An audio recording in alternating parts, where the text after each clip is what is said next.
Good morning friends, कैसे हैं आप सभी। आई होप सभी अच्छे होकर अपनी पढ़ाई भी अच्छे से कर रहे हैं। जैसा कि आप सबको पता है कि अब आप अपनी जो है पढ़ाई कंटिन्यू अच्छे से करिए। देखिए आप अभी अक्टूबर ही में, ठीक है, जुलाई के बाद अगस्त सितंबर अक्टूबर में आपका ARO का एग्जाम होने वाला है और उसमें हिंदी अच्छी खासी पूछी जाती है। तो हिंदी की वीडियो मैं लेकर आती हूँ आपके लिए। फिर से मैं एक वीडियो लेकर आई हूँ। कहीं ना कहीं आपका जो भी क्वेश्चन है आपको यहाँ से मिल जाएंगे। आप एक बार पूरी वीडियो को देख लीजिए, आपको सारे क्वेश्चन यहीं से मिल जाएंगे। चलिए, पिछली वीडियो में मैंने पढ़ाया था आपको संज्ञा, और संज्ञा पूरी कंप्लीट नहीं पढ़ाई थी। तो आज हम अपना चैप्टर वही रखते हैं, क्या, संज्ञा, और इसको एक ही वीडियो में भी पूरा का पूरा फिनिश कर देते हैं। ठीक है, देखते हैं संज्ञा कहाँ से आया। सबसे पहले देखते हैं संज्ञा कहाँ से आया। तो देखिए, जो आपका अक्षर होता है, अक्षर का मतलब है जिसका क्षरण ना किया जा सके उसे कहते हैं अक्षर, मतलब जिसको नष्ट ना किया जा सके उसे कहते हैं अक्षर। ठीक है, अक्षर मतलब वर्ण। ठीक है, वर्ण, वर्ण, जैसे कि ये आपका वर्ण है, ठीक, ये आपका वर्ण है। ओके, अब ये जो वर्ण है इनके सार्थक समूह से क्या बनता है। अक्षर के जो आपका ये वर्ण होता है, इसके सार्थक समूह से क्या बनता है। तो इसके सार्थक समूह से बनता है क्या, शब्द। जब इसका सार्थक समूह आ जाता है तो उससे बनता है शब्द। और शब्द कैसा होता है, शब्द हमेशा अर्थ में स्वतंत्र होता है। शब्दों का जो प्रयोग होता है वो हम स्वतंत्र रूप से कर सकते हैं। ठीक है, स्वतंत्र रूप से प्रयोग कर सकते हैं। इसलिए थोड़ा फास्ट इसको हम पढ़ा रहे हैं, क्योंकि पिछली वीडियो में मैंने इसको बहुत अच्छे से एक्सप्लेन किया है। तो अब बहुत ज़्यादा मुझे बताने की ज़रूरत नहीं है, लेकिन फिर भी हम आपको बता रहे हैं इसलिए कि अगर कोई इसी वीडियो को देख रहा है तो उसका इसी में कहीं ना कहीं क्लियर हो जाए। तो शब्द जो होते हैं वो स्वतंत्र रूप से प्रयोग किए जाते हैं, जैसे कि मोहन, राम, ठीक, मोहन, पढ़ता, पढ़ता, किताब। ठीक है, ये सारे आपके क्या हो गए, ये आपके सारे शब्द हो गए। इनका प्रयोग स्वतंत्र रूप से किया जा रहा है। लेकिन अगर हम कहें पद, ठीक, तो पद क्या होता है, पद स्वतंत्र नहीं होते हैं, मतलब पद का प्रयोग स्वतंत्र रूप से नहीं किया जा सकता, रूप से नहीं किया जा सकता है। वो आपके पद होते हैं, जैसे कि मोहन पढ़ता है। ये पूरा वाक्य जब हम लिखेंगे तब इसमें आपके पद आएंगे। मोहन पढ़ता है, या फिर मोहन किताब पढ़ता है। ठीक है, मोहन किताब पढ़ता है। यहाँ पे हमने लिखा मोहन किताब पढ़ता है। अब इसमें देखिए, इसमें हमने जो वाक्य लिखा है आपको, तो इस वाक्य से ये पता चल रहा है, ये पद है आपका, ये पद है, ये पद है, ये सब पद है। इस तरीके से हमें ये पता चल रहा है कि जो हमारे शब्द होते हैं उनका प्रयोग हम स्वतंत्र रूप से कर सकते हैं, और जो पद होते हैं इनका प्रयोग हम स्वतंत्र रूप से नहीं कर सकते। इनको हम वाक्यों में हमेशा प्रयोग करते हैं। तो आज आपको शब्द और पद में, वाक्यों में प्रयोग करते हैं, शब्द और पद में अंतर बहुत अच्छे से समझ में आ गया होगा। अब बढ़ते हैं आगे की ओर। अब आपके जो पद होते हैं इनके कितने प्रकार होते हैं, ठीक है, देख लीजिए। तो पद के प्रकार, यहाँ से रेस करते हैं, यहाँ से लेकर चलते हैं। पद के प्रकार, पद कितने प्रकार के होते हैं, ध्यान रखिएगा। पद हमेशा दो प्रकार के होते हैं, विकारी शब्द और अविकारी शब्द। पद के भेद, अब देखिए पद के भेद। तो पद कितने प्रकार के होते हैं, पद हमेशा दो प्रकार के होते हैं। एक होता है विकारी शब्द, एक होता है विकारी शब्द, विकारी शब्द, ठीक है, विकारी शब्द कह लीजिए, पद कह लीजिए। और एक होता है अविकारी, अविकारी। आप एक चीज याद रखिए, अविकारी को ही क्या बोल सकते हैं, अव्यय बोल सकते हैं, जिसका व्यय ना किया जा सके। ओके, जिसमें कोई चेंजेस ना किए जा सके। इसमें क्या होता है, इसमें लिंग, वचन, काल, इसमें लिंग, वचन, काल, समय आदि के आधार पर, समय आदि के आधार पर परिवर्तन किया जा सकता है। आदि के आधार पर परिवर्तन, ठीक, परिवर्तन कर सकते हैं, कर सकते हैं। नोट्स बनाते रहिएगा, जैसे आप पढ़ा रहे हैं बस ऐसे ही लिखते रहिएगा, कर सकते हैं। जैसे पुस्तक एक है, ओके, एक पुस्तक है, इसका अभी हम बहुवचन बनाए तो क्या कर देंगे, पुस्तकें, पुस्तक का पुस्तकें कर देंगे। ठीक है, मान लेते हैं कि आपके पास एक गाड़ी है, आपने बहुत सारी गाड़ी ले ली तो क्या हो गया, गाड़ियाँ। ठीक है, इस तरीके से इसमें हम चेंजेस कर सकते हैं। लेकिन इसमें क्या होता है, इसमें यही आपका लिंग, वचन, काल, लिंग, वचन, काल, लिंग, वचन, काल आदि के आधार पर कोई परिवर्तन नहीं कर सकते हैं, परिवर्तन नहीं। ऐसा समझ लीजिए, शॉर्ट में समझाते, परिवर्तन नहीं कर सकते हैं। जैसे कि आपने लिखा इधर, इधर, इधर, उधर, उधर जाओ। ओके, यथा, यथा, तथा, तो ये सारे शब्द आपके कैसे हो गए, अविकारी शब्द, जिनमें लिंग, वचन, काल, क्रिया इन सब के आधार पर कोई भी परिवर्तन ना किया जा सके। तो आई होप आपको इतना अच्छे से समझ में आ गया होगा। अब देखते हैं विकारी शब्द जो होते हैं इनमें क्या आता है। इनमें आता है आपका संज्ञा, संज्ञा, सर्वनाम, संज्ञा, सर्वनाम, क्रिया, संज्ञा, सर्वनाम, क्रिया और विशेषण। ये आपके चारों आते हैं इसमें। ओके, ये चारों किसमें आते हैं, आपके इसमें आते हैं। इसमें कौन कौन आते हैं, वो भी चार होते हैं। देखिए इसमें कौन सा होता है, एक होता है क्रिया विशेषण, ये भी चार होते हैं, ये भी चार होते हैं। क्रिया विशेषण नंबर 1, क्रिया विशेषण नंबर 2, यहाँ पे इसके आगे लिख लीजिएगा, ठीक है। नंबर 2 समुच्चय बोधक, समुच्चय बोधक, क्रिया विशेषण, समुच्चय बोधक। अगर आपको ना दिख रहा हो तो इसको हम थोड़ा सा यहाँ पे उसका ऊपर, यहाँ पे इसको ऊपर करके लिख देते हैं, ठीक है।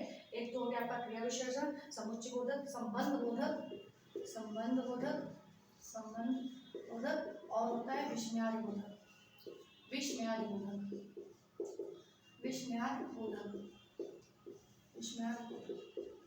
आपको इतनी चीजें बहुत अच्छे से याद हो गई होंगी कि पद क्या होते हैं। पद हमने बताया, पद का जो प्रयोग है वो स्वतंत्र रूप से नहीं किया जा सकता है। पदों का प्रयोग हमेशा वाक्य के अंदर किया जा सकता है। पद के भेद कितने होते हैं, 2 होते हैं, विकारी शब्द और अविकारी शब्द। विकारी शब्द क्या होते हैं, वे शब्द जिनमें लिंग, वचन, काल, क्रिया आदि के आधार पर परिवर्तन किया जा सकता है उन्हें कहते हैं क्या, विकारी शब्द।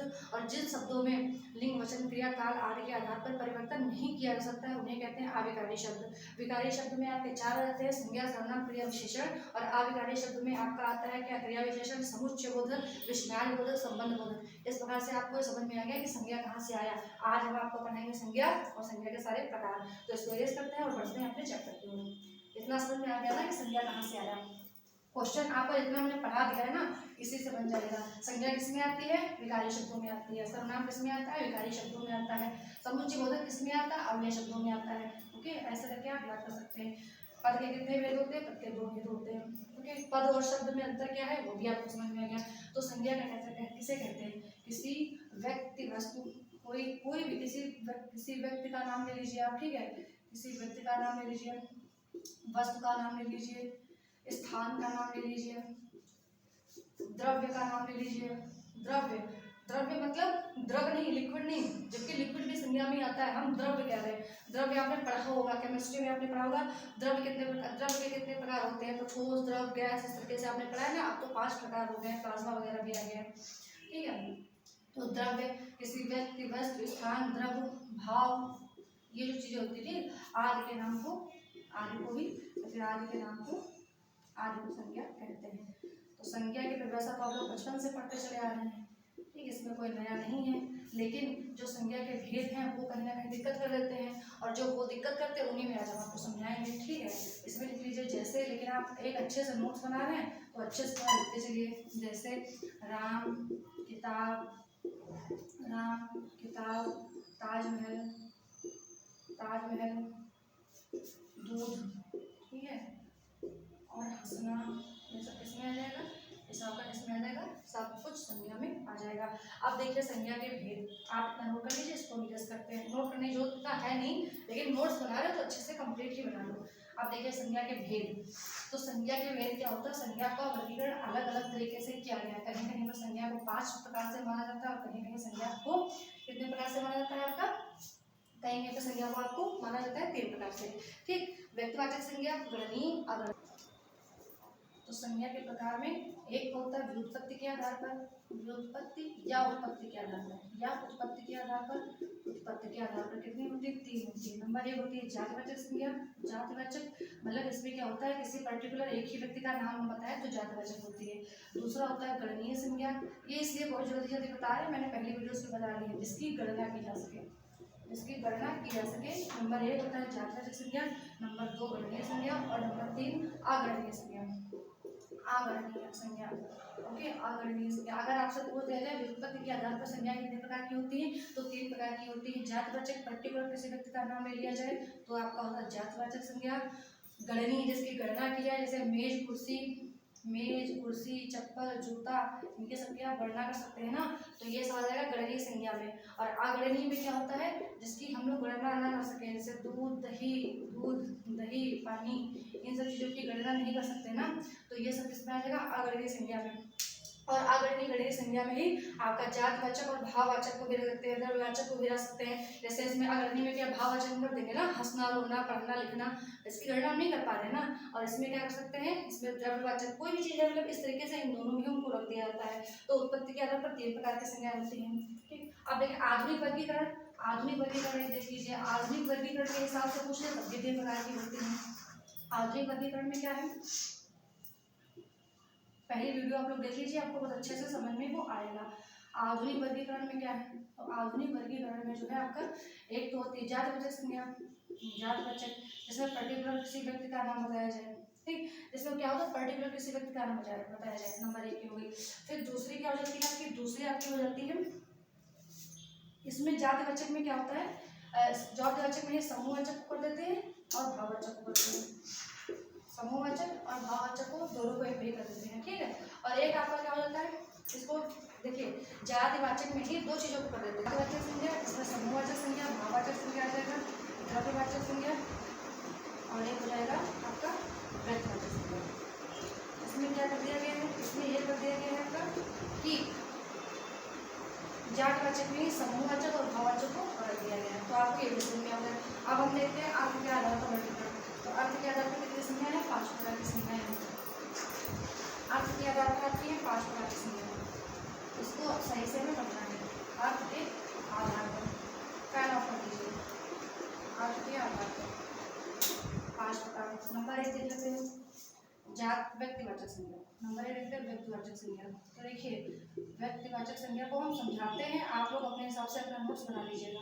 व्यक्तिवाचक संज्ञा क्या होता है, जब किसी स्पेशल एक व्यक्ति की, ठीक है, किसी विशेष व्यक्ति की बात की जा सके। हम एक पॉइंट यहाँ पे आपको की पॉइंट लिख देंगे जिससे आपको समझ में आ सके। किसी एक विशेष व्यक्ति वस्तु की बात की जाए, जिससे हमें पता चल जाए कि पर्टिकुलर उसी की बात की जा रही है, जैसे व्यक्ति वस्तु या स्थान की बात की जाए, जिससे हमें पता चले कि उसी के बारे में बात की जाए। जैसे हमने कहा गंगा, जैसे हमने कहा गंगा, तो आपको पता है कि हम गंगा की बात कर रहे हैं, तो गंगा एक ही है, गंगा नदी की ही बात कर रहे हैं। जैसे हमने कहा हिमालय, तो आपको पता है हिमालय 5-6 प्रकार के नहीं है।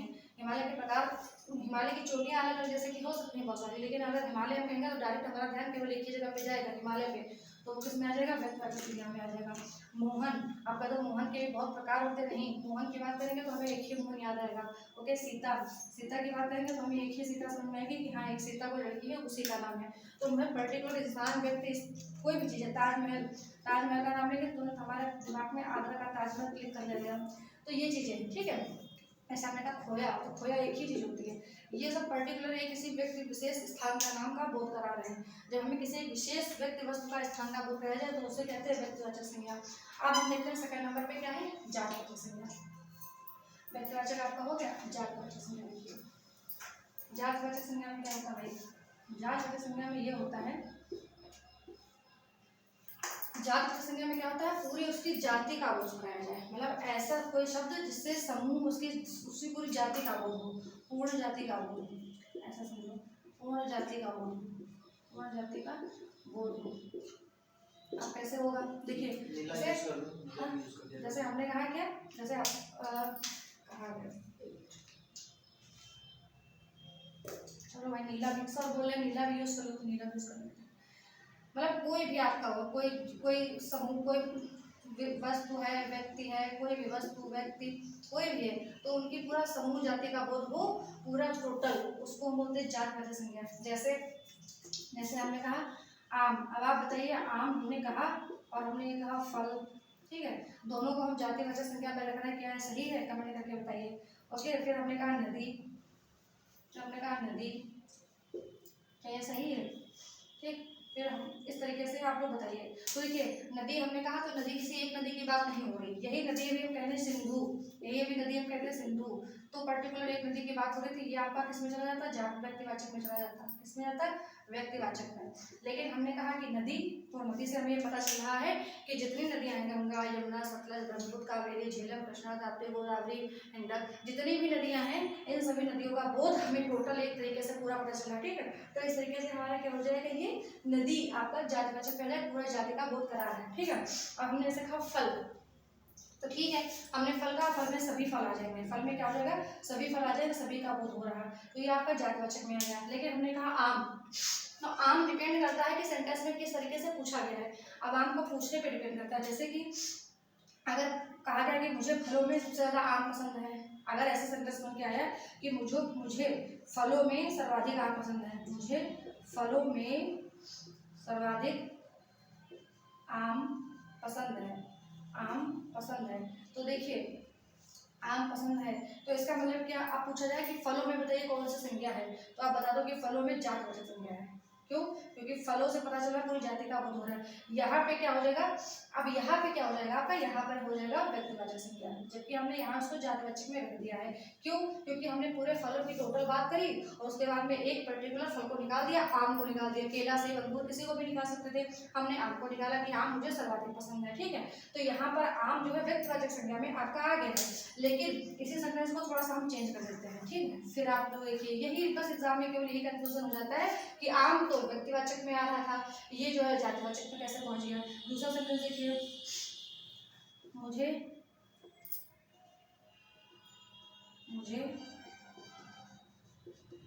आम में लंगड़ा आम जो कहते हैं, ठीक है, लंगड़ा आम पसंद है, मुझे आम में लंगड़ा आम पसंद है। तो अब इसका मतलब क्या, आप पूछ रहा है कि बताओ आम में कौन सी संज्ञा है, लंगड़ा आम में कौन सी संज्ञा है, तो आप अब ये समझ पाओगे कि मुझे आम में लंगड़ा आम पसंद है। तो आम क्या कर रहा है, आम अलग अलग प्रकार के होते हैं, तो यानी कि आम संपूर्ण जाति को बता रहा है, ठीक है, और लंगड़ा आम पर्टिकुलर उसका नाम दे दिया गया, तो ये व्यक्तिवाचक हो जाएगा। अब ये जातिवाचक में आ जाएगा और ये किसमें आ जाएगा, व्यक्तिवाचक में आ जाएगा। इस तरीके से हमने कहा हाथी, तो हाथी भी अलग अलग होते हैं, ऐरावत हाथी होता है आपका, व्हाइट वाला, सफेद वाला, थाईलैंड में पैदा वो हाथी, मतलब अलग अलग हाथी होते हैं ना। तो एक हाथी की बात करी जाए तो ठीक है पर्टिकुलर, जैसे कि मुझे हाथियों में ऐरावत हाथी बहुत अच्छा लगता है, तो ऐरावत हाथी व्यक्तिवाचक हो जाएगा और हाथी क्या हो जाएगा, जातिवाचक हो जाएंगे। इसी प्रकार जैसे कहा कि स्वतंत्रता में गांधी जी का बहुत योगदान था, स्वतंत्र हमारे देश को आजाद कराने में गांधी जी का योगदान था, तो गांधी जी जो ये वर्ड आया है ये केवल व्यक्तिवाचक संज्ञा है। लेकिन अगर कह दिया जाए कि स्वतंत्र भारत को स्वतंत्र करवाने में केवल सिर्फ गांधीयों का या फिर गांधी परिवार का हाथ नहीं है या गांधी परिवार का सहयोग नहीं है, तो यहाँ पे पूरा गांधी परिवार आ गया। अब उसमें कोई भी गांधी हो सकते हैं, ठीक है, इंदिरा गांधी, राजीव गांधी, बहुत सारे गांधी आ सकते हैं। जैसे हमने कहा कि रोहित सर अच्छा पढ़ाते हैं, रोहित मिश्रा या मिश्रा सर अच्छा पढ़ाते हैं, तो रोहित सर या मिश्रा सर की एक पर्टिकुलर बात हो गई तो भाई उन्होंने कह दिया हाँ अच्छा पढ़ाते हैं। लेकिन अभी हम कहते हैं कि मिश्रा लोग अच्छा पढ़ाते हैं, तो उसमें संपूर्ण एक मिश्रा जाति की बात हो रही ना, तो वहाँ पे जातिवाचक संज्ञा आ जाएगा, पर्टिकुलर जब हो तो व्यक्तिवाचक संज्ञा आ जाएगा। अब आप कंफ्यूजन शायद आपका दूर हो गया हो कि कहाँ पे जाति लगेगा कहाँ पे व्यक्ति लगेगा। आगे देखते हैं, जाति हो गया, व्यक्ति हो गया, अब आपका कौन सा आएगा, द्रव्यवाचक संज्ञा आएगा। ठीक है, द्रव्यवाचक देखिए क्या होता है, तीसरा आपका आ गया द्रव्यवाचक संज्ञा। द्रव्यवाचक संज्ञा, द्रव्य आपने केमिस्ट्री में पढ़ा होगा कि द्रव्य क्या कितने प्रकार के होते हैं, 3 प्रकार के होते हैं। द्रव्य कितने होते हैं, 3 प्रकार के पढ़े हैं ना। संज्ञा इसको ऐसा समझ लीजिए, एक एक है समझो, बस ये समझने की आपको कि कितने होते हैं, 3 प्रकार के होते हैं, ठोस द्रव गैस, ठोस द्रव गैस। तो अगर कोई चीज लिक्विड में है, कोई चीज लिक्विड में है, आपके जैसे हमने कहा नाइट्रोजन, ठीक है, हमने कहा ऑक्सीजन, कुछ भी हमने यहाँ पे कहा नाइट्रोजन, ऑक्सीजन, हाइड्रोजन, ये चीजें हमने कहा, तो ये सब गैस में है, तो किसमें आएंगे, द्रव्यवाचक संज्ञा में, क्योंकि सब गैस है, उड़ रही हवा किसमें आएगी, जबकि गैस में आ रही ना, तो ये द्रव्यवाचक में आ जाएगी। अब हवा को समूहवाचक में रख दोगे। अगला ठोस में आपकी बहुत चीजें आ सकती हैं, मेल आ सकता है, किताब आ सकता है, ओके, ढोलक आ सकता है, ये सब चीजें इसमें आ सकती हैं। द्रव लिक्विड में देख लीजिए, जैसे कि दूध हो गया, दही हो गया, पानी हो गया, डीजल हो गया, डीजल। तो आपको ये वाला जो है बहुत पढ़ने में मतलब दिक्कत नहीं हुई होगी। द्रव्यवाचक संज्ञा क्या होती है, परिभाषा में नहीं लिखनी, हमें केवल समझना, एग्जाम में परिभाषा नहीं आती है, एग्जाम में पहचानना होता है कहाँ से आया है और कौन सी संज्ञा है। तो देखिए द्रव्यवाचक हमेशा आपने द्रव्य 3 पढ़े हैं केमिस्ट्री में, ठोस, द्रव, गैस। ठोस के भी समझिए जो चीजें सॉलिड होती है, जिनका आकार और आयतन निश्चित होता है, वो सारी ठोस में आ जाती हैं। द्रव्य में जितनी लिक्विड चीजें होती है वो सब द्रव में आती है। द्रव और द्रव्य दोनों में अंतर है। द्रव्य मतलब पदार्थ, द्रव्य मतलब होता है, ये जो आपका द्रव्य लिखा है इसका मतलब होता है पदार्थ, ओके, पदार्थ की अवस्था है। और ये जो द्रव होता है, ये जो द्रव होता है, इसका मतलब क्या होता है, इसका मतलब होता है लिक्विड, ओके, इसका मतलब होता है लिक्विड। तो ये चीज याद रखिएगा। अब मेज, किताब, ढोलक ये सब आ जाएंगे ठोस में, और H2, N2, O2, हवा, ये सब जो गैसेस आपकी हैं ये सब किसमें आ जाएंगी, सारी गैस में आ जाएंगी। ठीक, तो द्रव्यवाचक भी आपका समाप्त हुआ। अब देखते हैं समूहवाचक। समूहवाचक, समूह से पता है क्या चल रहा है, समूह से पता चल रहा है किसी चीज का समूह होना, ग्रुप होना, ओके। समूहवाचक से क्या पता चल रहा है? ग्रुप होना। समूहवाचक। आपको वीडियो समझ में आ रही है कि नहीं, कमेंट बॉक्स में बताओ। और हाँ प्लीज, अगर समझ में आ रहा है तो लोगों तक शेयर जरूर करना है इसको, और ज्यादा से ज्यादा लोगों से इसको सब्सक्राइब करवा देना, सभी लोग लाइक जरूर कर देना। देखिए समूहवाचक से पता चल रहा है कि समूह का बोध, ठीक, समूह का बोध किसका? किसी भी व्यक्ति, कोई भी व्यक्ति, वस्तु, किसी भी चीज का, वस्तुएं हैं उनका समूह का बोध हो रहा हो तो उसको हम क्या बोलते हैं? समूहवाचक संज्ञा। जैसे आर्मी, अब आपको पता है जो आर्मी आपकी बनती है वो किसी पर्टिकुलर एक स्थान, एक व्यक्ति से नहीं बन जाती है। आर्मी आपकी कब बनती है? जब उसमें बहुत सारे लोग समूह शामिल हो जाते हैं, तब क्या बनती है आपकी आर्मी, ठीक है। परिवार भी यहाँ पे ले सकते हैं, परिवार बहुत सारे परिवारों से मिलकर क्या बनता है? समूह बनता है। और उसी तरीके से गांव बन जाता है, जैसे एक ये परिवार हो गया, एक ये परिवार हो गया, एक ये, तो हमने कहा क्या सभी समूह में रह रहे हैं, ठीक है। घर के परिवार के सदस्य भी समूह में रहते हैं, क्योंकि परिवार एक होता है और उसमें मिलजुल के 10, 11, 12, 15 लोग रहते हैं, तो ये आपका परिवार हो गया, ठीक है, आर्मी हो गया। इस तरीके से आपको समझ में आया होगा कि समूह का क्या, केवल हम नॉर्मल एक समूह के लिए बात। आप यहाँ पे जैसे हमने कहा मेला, तो मेला क्या होगा? मेला किसी पर्टिकुलर एक इंसान से तो मेला बन नहीं जाएगा कि आप अकेले गए, आपने अकेले मेले का निर्माण कर लिया और अकेले आप मेला देखा। भाई गर्मी तो बहुत हो रही है, तो फिर कह रहे हैं कि वीडियो को थोड़ा बहुत शेयर कर दिया करो, ठीक है। तो हम क्या करें? मेला, ओके, मेला एक से नहीं बनेगा, समूह से बनेगा। फिर हमने कहा पुलिस, तो पुलिस आपका क्या हो गई? समूह होती है ना, पुलिस सिंगल एक पुलिस नहीं आती है। दूसरी चीज आप देख लीजिए, मेला क्या है, पुलिस क्या है, स्त्रीलिंग है पुल्लिंग है? कमेंट बॉक्स में बताना। मेला, पुलिस क्या है, ये जितनी चीजें हैं, मेला क्या है ये बताना, पुल्लिंग है कि स्त्रीलिंग है, ठीक है, ये आपको बताना है क्या है। मेला और पुलिस दोनों को कमेंट बॉक्स में कमेंट करो, अभी जस्ट तुरंत टाइप करो कि मेला और पुलिस स्त्रीलिंग है कि पुल्लिंग है। लास्ट आपका बचता है, देखिए हम सबकी तरह नहीं है कि आपका 1 घंटा खाएं, पूरी परिभाषा लिखें, छापे, फिर जरा जरा सा बताएं। मेरा मतलब आपका समझ में आए, ट्रिक्स लो, नॉर्मल ऐसे समझो। समूहवाचक का मतलब होता है समूह का बोध कराए, टोटल एक ग्रुप हो, ओके।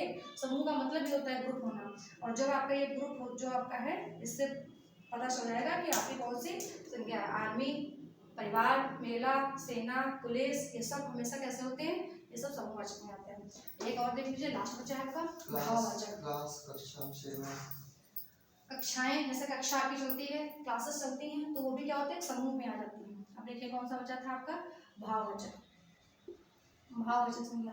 अब भाववाचक संज्ञा क्या होती है? भाववाचक पता चलता है कि हमारे चेहरे का भाव क्या है वो पता चले। जैसे आपको इस टाइम पता चला होगा कि हम कैसे हैं, दुखी हैं, उदास हैं, खुश हैं, लग रहा होगा बीमार है ना। हम सच में बीमार चल रहे होते दिन से, ठीक है, तो उसमें मत जाना।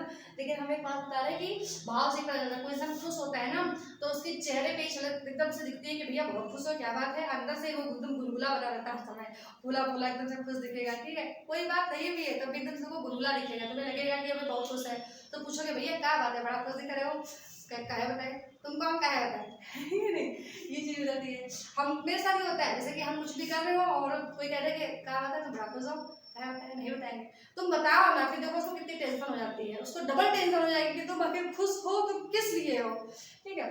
तो भाव, कुल मिला के हमें क्या पता चले? चेहरे का हाव भाव पता चले, ठीक है। भाव लिख लो, चाहे हाव भाव लिख लो, हाव भाव, इस तरीके से आपको समझ में आएगा किसी भी चीज का हाव भाव, व्यक्ति का। अब तो जानवर का हाव भाव जान पाओगे? जान पाओगे। जानवर भी एक होता है, उसका भी चेहरा आप देख लो, समझ जाओगे कि इसको शायद कोई तकलीफ है। वो भी जब खुश होता है तो प्रसन्नचित्त होता है तो अलग से पता चलता है, और उससे भी कोई तकलीफ होती है तो वो भी बेचारा परेशान होता है, पता चलता है कि परेशान है। अब भाववाचक में कुछ चीजें और आ जाएंगी, जैसे कि देखो एक तो भाव विभाव की हो गया, क्या हंसना, रोना, रोना और गाना, ये सब चीजें इसमें आ जाएंगी, ठीक, गुनगुनाना, गुनगुनाना, ठीक है। और एक चीज आएगी, ये सब क्या आएगा? मिठाई, खटाई, ये स्वाद है, ये सब आ जाएंगे। कैसा लग रहा है, स्वाद वगैरह इसी में आ जाएगा, कैसा लग रहा है कोई चीज, खट्टा, मीठा, कड़वा, तीखा, ठीक है, कड़वा, तीखा, ये सब चीजें। और अवस्थाएं, जैसे कि गहराई, गहराई आपकी हो जाएगी, लंबाई, किसी चीज की ज्ञात करनी हो, लंबाई, चौड़ाई, ठीक, मोटाई, ओके, बुढ़ापा, बचपन, बुढ़ापा, बचपन, जवानी, जवानी, दीवानी, ठीक, ये सब चीजें मतलब इस तरीके से हाव भाव पता चल जाए, स्वाद पता चल जाए, आपको अवस्थाएं पता चल जाए कि जैसे कौन सी अवस्था में है, शैशवावस्था या बाल्यावस्था, इस तरीके से कोई भी अवस्थाएं हैं, बेटा याद करने की कोशिश करो, समझने की कोशिश करो। भाव का मतलब होता है भाव पता चले, हमारे चेहरे पे पता चल जाए चीज कैसी क्या है, ठीक है। तो ये चीजें हम बता रहे हैं। अब आपको मैंने पांचों प्रकार समझा दिए हैं, अब आपको थोड़ा सा बस बचा है कि जातवाचक से भाववाचक कैसे बनेगा, भाववाचक से व्यक्तिवाचक, इस तरीके से थोड़ा समझा दे बस। 2 मिनट के लिए हम वीडियो को स्टॉप कर रहे हैं, फैन स्टार्ट करके जरा सा सही हो जाए। अब आपको हम बताने जा रहे हैं कि कुछ थोड़ा सा देख लीजिए, जैसे जातवाचक संज्ञा से भाववाचक संज्ञा कैसे बनती है।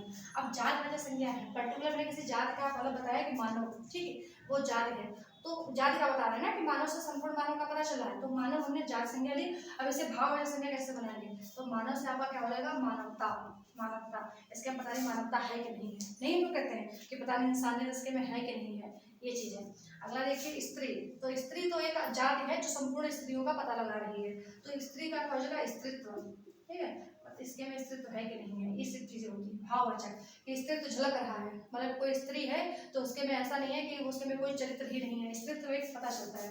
पुरुष, तो पुरुष का पुरुषत्व, पुरुषत्व, पुरुषत्व, आपको ये समझ में आ गया होगा। अगर देखिए सर्वनाम, सर्वनाम शब्द क्या होता है, जैसे मैं, हम, तुम, वह, अपना, ये सब चीजें क्या होती हैं, सब सर्वनाम होती हैं। सर्वनाम से भाववाचक कैसे बनाएंगे, तो सर्वनाम से मैं, तो मैं से क्या हो जाएगा, मुझसे, ठीक है, मुझसे कहो जो कुछ कहना है, यानी कि भाववाचक आ गया। अपना, अपना मतलब अपनापन, एक भाव पता चला ना कि अपनापन की बात लग रही है। जैसे आपसे कोई कुछ कह दे कि आओ मैं बैठो आके, भले आपने एक रूम रेंट पे लिया हो और आपकी आंटी जी आपसे एक ही बात करें, अब जरा चाय पी लो आके, तो एक अपनेपन का बोध होता है ना, अपना और अपनापन। निज, निज का क्या हो जाएगा, निजत्व, निजत्व है, निजता है, इस तरीके से कर लीजिए। विशेषण, विशेषण जैसे विशेषण क्या होता है, किसी चीज की विशेषता को बताना, जैसे कि कोई चीज खट्टी है, मीठी है, सुंदर है, लंबी है, चौड़ी है, काली है, गोरी है, ये सब क्या होती है, विशेषता, विशेषण होती है, ठीक है। विशेषण, विशेषण से भाववाचक कैसे बनेगा, देखिए विशेषण जैसे मिल गया मीठा, विशेषण शब्द था मीठा, क्या है, मीठा क्या होता है, मीठा शहद, जैसे हमने कहा मीठा शहद, तो विशेषण है मीठा, मीठा विशेषण है, तो मीठा क्या क्या हो जाएगा, मिठाई, ये भाववाचक हो गया, मिठाई, ठीक। अगला देखिए हमने लिखा सुंदर, तो इसका क्या हो जाएगा, सुंदर, सुंदराई नहीं हो जाएगा, इसका हो जाएगा सुंदरता, ठीक है, सुंदरता। आगे देखिए क्रिया, क्रिया से भाववाचक कैसे बनेगा, तो क्रिया, क्रिया का मतलब क्या होता है, जैसे क्रिया, कोई भी क्रिया, हंसना, लड़ना, दौड़ना, खेलना, कूदना, पढ़ना, सोना, आना जाना, गाना, रोना, बोलना, छोड़ना, ये सारी क्रियाएं, ठीक है। तो क्रिया से आप क्या बना सकते हो, भाववाचक बना सकते हो। सबसे हमने देखिए क्या बनाया, भाववाचक ही बनाया, ये चीज याद रखिएगा, सबसे हम भाववाचक ही बना रहे हैं, और आप भी भाववाचक ऐसे बना लो। भाववाचक का मतलब क्या होता है, भाव पता चल रहा हो, ठीक है। तो क्रिया से क्रिया लड़ना, तो इसका क्या हो जाएगा, लड़ाई, लड़ाई का भाव पता चल रहा है। जैसे कहीं पे आप खड़े हो, दो चार लोग एकदम गुस्से में गर्म होकर खड़े हो लाल ताल, तो आपको भाव वहां पे पता चलेगा कि यहाँ पे लड़ाई का माहौल बन रहा है, लड़ नहीं रहे हैं लेकिन लड़ाई का माहौल बन रहा है, यानी कि भाववाचक क्रिया वहाँ पे है, भाववाचक संज्ञा आपकी है वहाँ पे, ठीक है। थकना, ठीक है, तो थकावट, थकावट महसूस हो रही है, ये एक भाव है कि आपको क्या महसूस हो रही है, थकान या थकावट महसूस हो रही है। तो आई होप मैंने जो आपको चैप्टर संज्ञा का आज पढ़ाया वो अच्छे से पूरा एक्सप्लेन किया होगा।